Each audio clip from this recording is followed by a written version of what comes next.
හරි ඉතින් ඔන්න අද සුපුරුදු විදිහට ෆ්ලෑෂ් සීසන් 6 එකේ දෙවෙනි එපිසෝඩ් එක අරගෙන ආවා. ඉතින් අපි කලින් එපිසෝඩ් එකේ දැක්කා නගරේ විශාල කලබලයක් ඇති වුණා සහ අපේ බැරිසා ෆ්ලෑෂ් ටීම් එක ඒක කොහොම හරි නවත්තලා දැම්මා. ඒ වගේම එපිසෝඩ් එක අවසානට ආයෙමත් බැරි ළඟට එන මානෝ එහෙම නැත්නම් මොනිට බැරිට කිව්වා ඔයාට අනිවාර්යෙන්ම ඉස්සරහට යන ක්‍රයිසිස් එක නවත්තන්න. මැරෙන්න සිද්ධ වෙනවා කියලා. ඉතින් අද කතාව එතෙන් සිට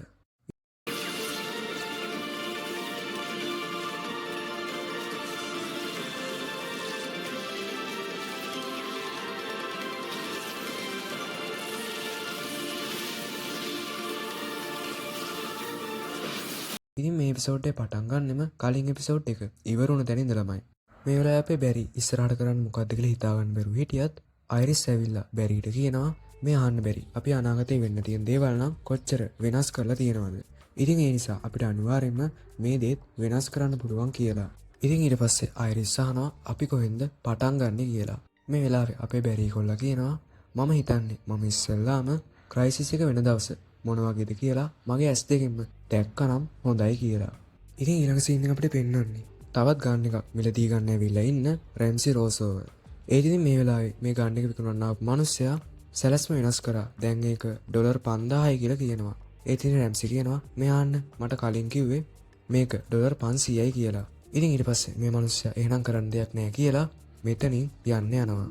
ඒ ඉතින් මේ වෙලාවේ රැම්සි කොච්චර කිව්වත් මේ මිනිස්සයා රැම්සිටත් පාරක් ගහලා මෙතනින් යන්න හැදුවත් එක පාරටම රැම්සි බය වෙනවා සහ එයාගේ අත හරියට කළු පාට ලේ වගේ දෙයක් බවට පත් වෙලා අර මිනිස්සයාගේ හදවතට සම්බන්ධ වෙලා එයාගේ ඇඟේ තියෙන ලේ හරියට රැම්සිගේ ඇඟට උරා ගන්නවා වගේ දෙයක් සිද්ධ වෙනවා. ඉතින් මේ වෙලාවේ රැම්සිටත් හිතා ගන්න බෑ ඇත්තටම මේ මොකද්ද වෙන්නේ කියලා. ඒ වගේම මේ විදිහට අපේ ෆ්‍රොස්ට් සිස්කෝ හදලා දුන්න බෙහෙතක් නිසා සාමාන්‍ය මිනිස්සෙක් විදියට කටහඬ වෙනස් කරගන්න පුළුවන් වෙලා තියෙනවා. ඉතින් ඊට පස්සේ ෆ්‍රොස්ට් රැල්ෆ් සහ සිස්කෝ එක්ක චිත්‍ර ප්‍රදර්ශනයක් බලන්න එනවා. ඒත් ඉතින් මේ වෙලාවේ මෙයාට මේ කිසිම දෙයක් පොඩ්ඩක්වත් කලාත්මකව නම් පේන්නේ නැහැ. ඉතින් ඊට පස්සේ අපිට පෙන්වන්නේ ඇලෙග්‍රා කියලා මෙටායම් කෙනෙක් සම්බන්ධ නඩුවක් විසඳන්න ආපු සිසිල් සහ ජෝව. ඒත් ඉතින් මේ වෙලාවේ අපේ සිසිල්ට අනිත් අයගේ හැඟීම් තේරුම් ගන්න පුළුවන් නිසා මෙයාට තේරෙනවා සාක්ෂි වලට අනුව ඇලෙග්‍රා වැරදිකාරයා වුණත් ඇත්තටම මෙයා නිර්දෝෂී කියලා. ඉතින් මේ අතරේ අපේ බැරි අනාගතයට කාලතරණය කරන්න සූදානම් වෙනවා සහ බැරි මේ වෙලාවේ ස්පීඩ් ලැබ් එකේ වේගෙන් දුවද්දි එකපාරටම එයාගේ ඉස්සරහට එන බාධකයක් නිසා පැත්තකට විසි වෙලා යනවා. ඒ වගේම මේ වෙලාවේ මෙයාගේ කකුලත් තුවාල වෙනවා. ඉතින් ඊට පස්සේ අපිට පෙන්වන්නේ ස්ටාර් ලැබ් එකේ ඉන්න අයිරිස් සහ බැරිව. ගිඩියන් කියන විදියට නම් අපේ බැරි කොල්ලා දුවන වෙලාවේ හැප්පිලා තියෙන්නේ ඇන්ටි මැටර් වේව් එකක. ඉතින් ඒ නිසා එයාගේ ඉක්මන් සුවීමේ හැකියාවෙන්වත් එයාගේ කකුලේ වෙච්ච තුවාලය හොඳ වෙන්නේ නැහැ. ඉතින් ඒ නිසා මේ ගැන උපදෙසක් ගන්න මේ සම්බන්ධයෙන් ගොඩක් අත්දැකීම් තියෙන කෙනෙක් වෙන තුන්වෙනි පෘථිවියේ ෆ්ලෑෂ් එහෙම නැත්නම් ජේ ගැරික් ගාවට යන්න අපේ බැරි තීරණය කරනවා. ඉතින් ඊට පස්සේ අපිට පෙන්වන්නේ ජේ ගැරික්ව හම්බෙන්න ආපු අපේ ෆ්ලෑෂ්ව. ඉතින් මේ වෙලාවේ ජේ ගැරික් කියනවා සමහර විට ඔයාගේ ශරීරයට ඒ ඇන්ටිමැටර් වේව් එක හරහා යන්න බැරි වුණත් ඔයාගේ මනසට පුළුවන් වෙයි කියලා. ඉතින් මේ වෙලාවේ ජේ ගැරික් බැරිට මේ දේ වෙන විදිහ පැහැදිලි කරන අතරේ මෙතනට ජේ ගැරික්ගේ වයිෆ් වෙනවා. ඒත් ඉතින් මේ පෘථිවියේ ජේ ගැරික්ගේ වයිෆ් සම්පූර්ණයෙන්ම අපේ බැරිගේ අම්මා වගේ. මේ වෙලාවේ මෙයාව දකින බැරිත් සෑහෙන්න පුදුම වෙනවා. මේ අතරේ අපිට ආයමත් පෙන්වන්නේ පළවෙනි පෘථිවියේ ඉන්න අයිරිස්, සිසිල්, කමිලා සහ රැල්ෆ්. ඉතින් මේ වෙලාවේ මෙයාලා දැනගන්නවා ඇලෙග්‍රට එයාගේ මෙටායුමන් හැකියාව ලැබුණෙත් ඇක්සල් එක පිපුරුණ දවසේ කියලා. ඒත් ඉතින් මේ තියෙන සාක්ෂි වලින් මෙයාලා හොයා ගන්නවා ඇත්තට මේ පහර දීම කළා තියෙන්නේ ඇලෙග්‍රා නම් නෙවෙයි කියලා. ඊට පස්සේ අයිරිස් සහ රැල්ෆ් යනවා ඇලෙග්‍රාව හම්බ වෙලා මේ ගැන පොඩ්ඩක් කතා කරන්න. ඒ ඉතින් මේ වෙලාවේ ඇලෙග්‍රා ඉන්නේ නම් රේඩියෝ තරංග වලින් සිදුවන පහර දීමක් නිසා මැරුණ මිනිසෙක් ළඟ. මේ වෙලාවේ මෙතන රැල්ෆ් සහ අයිරිස් එනවත් ඇලෙග්‍රා කලබල වෙලා මෙයාලට පහර දෙන්න පටන් ගන්නවා. ඉතින් ඇලෙග්‍රාගේ මෙටා හැකියාව තමයි එයාට එයාගේ අත් වලින් රේඩියෝ තරංග නිකුත් කරන්න පුළුවන්. ඊට පස්සේ ඇලෙග්‍රා මෙතනින් පැනලා යන්න හැදුවත් මෙතනට එන ජෝ ඇලෙග්‍රාව කොහොම හරි අල්ල ගන්නවා.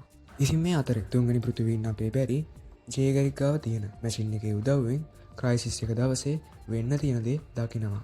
මේ වෙලාවේ අපේ බැරි දකිනවා ක්‍රයිසිස් එක දවසේ එන ඇන්ටිමැටර් වේව් එකක් නිසා මේ ලෝකේ ඉන්න හැම කෙනෙක්වම අතුරුදහන් වෙලා යනවා කියලා.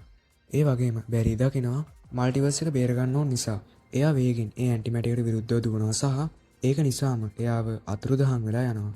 ඒත් ඉතින් මේ වෙලාවේ බැරිට මේක තවදුරටත් දරා ගන්න අමාරු නිසා ජේගැරිගේ වයිෆ් ඉක්මනටම මේ මැෂින් එක බැරිගේ ඔළුවෙන් ඇයින් කරනවා. ඉතින් ඊට පස්සේ අපිට පෙන්වන්නේ අපේ බැරි ළඟ ඉන්න ජේගැරිගේ වයිෆ්. ඉතින් මේ වෙලාවේ අපේ බැරිට සිහි එනවා සහ අර මැෂින් එකේ බලපෑම නිසා බැරිට හෙල්ලෙන්නවත් බෑ.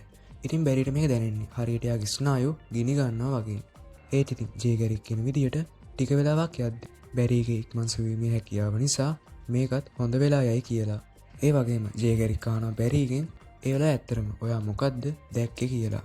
ඉතින් බැරි කියන විදියට නම් බැරි ඒ වෙලාවේ ඉස්සරහට ඇති වෙන්න පුළුවන් අනාගතයන් බිලියන ගාණක් එකපාර දැකලා තියෙනවා. ඉතින් ඒ වගේම මිනිස්සු බිලියන ගාණක් මැරෙන විදියත්. ඉතින් බැරිට ඒ හැම වේදනාවක්ම දැනලා තියෙනවා. ඒ වගේම බැරි මේ වෙලාවේ තේරුම් ගන්නවා මොයිට කිව්වේ බොරු නෙවෙයි කියලා. ඒ වගේම එයා තේරුම් ගන්නවා මිනිස්සු බිලියන ගාණකින් ජීවිත බේර ගන්න නම් අනිවාර්යෙන්ම ෆ්ලෑෂ්ට මැරෙන්න වෙනවා කියලා. ඉතින් ඒත් එක්කම බැරි කියනවා මට ගෙදර යන්න ඕන කියලා. ඒත් ඉතින් ජේගරිගේ වයිෆ් කියනවා ඔයා දැන් ඉන්න තත්ත්වයට එක්ක ඔයාට කොහෙවත්ම යන්න බෑ කියලා. ඒත් ඉතින් බැරි කියනවා මට අයිරිස්ව බලන්න ඕන කියලා. ඉතින් මේ අතරේ රැල්ෆ් පරීක්ෂා කරන සිස්කෝ දැනගන්නවා. රැල්ෆ් අර වෙලාවේ ඇලෙග්‍රා පහර දීලා තියෙන්නේ තනිකරම රේඩියෝ තරංග වලින් විතරක් නෙවෙයි කියලා. ඉතින් ඒ වගේ UV කිරණත් අඩංගු වෙලා තිබිලා තියෙනවා. ඉතින් ඊට පස්සේ අපිට පෙන්නන්නේ බැරිව බලන්න ආපු අයිරිස්ව. ඉතින් මේ වෙලාවේ අයිරිස්ව දකින්න ජේගරිගේ වයිෆ් කියනවා ඔයාගේ හස්බන්ඩ්ුත් මාව දැක්ක පළවෙනි වෙලාවේ ওই විදියටම තමයි බැලුවේ කියලා. ඉතින් ඊට පස්සේ අයිරිස් කියනවා මට සමා වෙන්න. ඒ වුණාට ඔයා සම්පූර්ණයෙන්ම අපේ බැරිගේ අම්මා වගේ කියලා.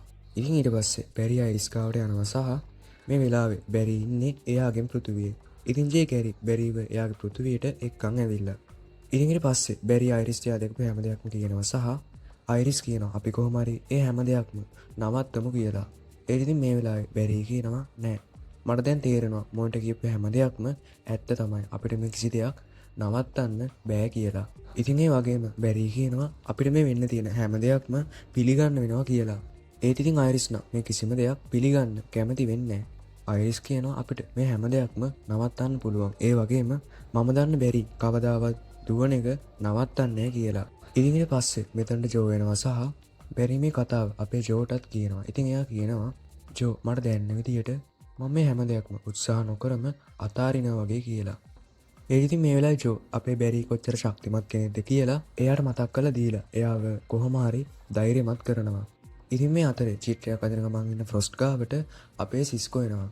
ඉතින් ෆ්‍රොස්ට් මේ කොච්චර හංගන්න උත්සාහ කරත් සිස්කෝ දැනගන්නවා මෙයා මොකද්ද කර හිටියේ කියලා. ඒත් ඉතින් මෙයා අඳින්න හදපු චිත්‍රේ එයා බලාගෙන අඳින්න ගිහපු චිත්‍රේ ළඟින්වත් යන්නේ නැහැ. ඒ වගේම අපේ කිලර් ෆ්‍රොස්ට් ළඟදී නම් හැංගීම් දැනෙන්න පටන් අරගෙන තියෙනවා. ඉතින් මේ අතරේ අපේ සිසිල් යනවා අර ඇලෙග්‍රා කියන මිටාහියුමන්ව හම්බ වෙන්න. ඒ වගේම සිසිල් මේ වෙලාවේ කියනවා මමත් මිටාහියුමන් කෙනෙක්. ඒ නිසා මට තේරෙනවා ඔයාට දැනෙන දේවල්. ඉතින් ඒ නිසා කරුණාකරලා මට ඔයාට උදව් කරන්න ඉඩ දෙන්න කියලා. ඉතින් ඊට පස්සේ කොහොම හරි ඇලෙග්‍රා එදා එක්සල්ලේ පිපුරුණ දවසේ උන සිද්ධිය අපේ සිසිල්ට කියනවා. එයා කියන විදියට නම් එදා එක්සල් එකේ බලපෑමට ලක් වෙලා තියෙන්නේ එයා විතරක් නෙවෙයි. එයාත් එක හිටපු එයාගේම ඥාති සොහොයුරියත් ඇක්සල් එකේ බලපෑමට ලක් වෙලා. ඉතින් ඔබේ කියන්නේ මේ ලීන මිනිස්සුන්ව මරන්නේ ඇලෙග්‍රා නෙවෙයි. ඇලෙග්‍රා වගේම බලයක් තියෙන එයාගේම කසින්. ඒත් මේ වෙලාවෙම CCPD එකට ඇලෙග්‍රා කසින් එස්පරන්ස් ඇවිල්ලා මට ඇලෙග්‍රාව දෙන්න. එහෙම නැත්නම් හැමෝම මැරෙන්න ලෑස්ති වෙන්න කියලා CCPD එකේ ඉන්න අයට පහර දෙන්න පටන් ගන්නවා. ඉතින් ඊට පස්සේ එස්පරන්සා සිසිල් සහ ඇලෙග්‍රාට පහර දෙන්න ඕන මෙන්න තියෙද්දිම මෙතනට අපේ බැරි ඒගොල්ලොන්ව ආරක්ෂිත ස්ථානයකට අරගෙන යනවා. ඒත් ඉතින් මෙයාගේ කිරණ අපේ බැරිට වැඩිය වේගවත් නිසා එයාගේ ප්‍රහාරයක් අපේ බැරිට වදිනවා. ඒත් ඉතින් මේ වෙලාවේ CCPD එකේ බැජ් එක දාගෙන බැරිට අර වෙලාවේ ජෝයාට කියපු දේ මතක් වෙනවා. ඉතින් ඊට පස්සේ බැරි එයාට පුළුවන් තරම් වේගෙන් එස්පරන්සා ඉන්න දිහාට දුවන්න පටන් ගන්නවා. ඒ වගේම එයා කොහොම හරි එස්පරන්සාව අල්ලගත්තත් අපේ බැරිට නම් ගොඩක්ම අමාරුයි. ඒත් ඉතින් එයාගේ ඉක්මන් සුවීමේ හැකියාව නිසා ටික වෙලාවක් යද්දී අපේ බැරි ආයෙමත් සාමාන්‍ය තත්ත්වයට එනවා. ඒ වගේම ඉතින් අපේ ෆ්‍රොස්ට් මේ වෙද්දි කලාව වගේ කරන්න පටන් අරගෙන ඉතින් ඊළඟ සීන් එකෙන් අපිට පෙන්නන්නේ අයිරිස්ගේ මැගසින් එකේ වැඩවලට උදව් කරන්න ආපු ඇලෙග්‍රාව. ඉතින් මේ වෙලාවේ අයිරිස් සහ කමිලත් ඇලෙග්‍රාව ගොඩක් ආදරෙන් ටීම් එකට පිළිගන්නවා. ඒ වගේම ඉතින් එපිසෝඩ් එක අවසානෙට ජේගැරික් සහ එයාගේ වයිෆ් අයිරිස් සහ බැරිට සමු දීලා ඊළඟ පාර හම්බෙමු කියලා එයාලගේ ලෝකයට යනවා. ඒ වගේම මේ වෙලාවේ බැරි අයිරිස්ට කියනවා මම ක්‍රයිසිස් එකේදී මොන වෙලාවෙදිවත් මරණය තෝරගන්නේ කියලා. මොකද මට ආව දාලා කොහෙවත්ම යන්න බෑ කියලා. ඒත් ඉතින් මට ආව ආරක්ෂා කරන්න ඒක විතරයි නම් කරන්න තියෙන්නේ. මම මේ දේත් කරන්න දෙපාරක් හිතන්නේ නැහැ කියලා අපේ බැරි කියනවා. ඒ වගේම මේ වෙලාවේ බැරි සහ අයිරිස් තීරණය කරනවා මේ හැම දෙයක්ම එයාලගේ ටීම් එකටත් අනිවාර්යෙන්ම කියන්න ඕන කියලා. ඊට පස්සේ එපිසෝඩ් එක අවසානට අපිට පෙන්නන්නේ අර එපිසෝඩ් එකේ මුලදී එයාටත් හිතා ගන්න බැරි විදියට රැම්සිගේ අතින් මැරුණ අර මිනිස්සයාව. ඉතින් මේ වෙලාවේ රැම්සි එයාව යොදාගෙන පරීක්ෂණයක් කරන්න තමයි සූදානම් වෙන්නේ. ඒත් රැම්සි මේ පරීක්ෂණය කරන අතරේ එකපාරටම ආයමත් සිහියෙන් අර මිනිස්සයා රැම්සිට පහර දෙන්න පටන් ගන්නවා. ඉතින් ඔන්න ඔය විදියට අද එපිසෝඩ් එක ඉවර වෙනවා. ඉතින් අර මිනිස්සයා ඇත්තටම මැරුණේ නැද්ද? ඒ වගේම ඒ මිනිස්සයාට මොකද වුනේ? ඒක ඉතින් අපිට බලන්න වෙන්නම් ඊළඟ එපිසෝඩ් එකෙන් තමයි. හරි එහෙනම් අපි ආයමත් ඉක්මනටම ඊළඟ එපිසෝඩ් එකෙන් හම්බ වෙමු.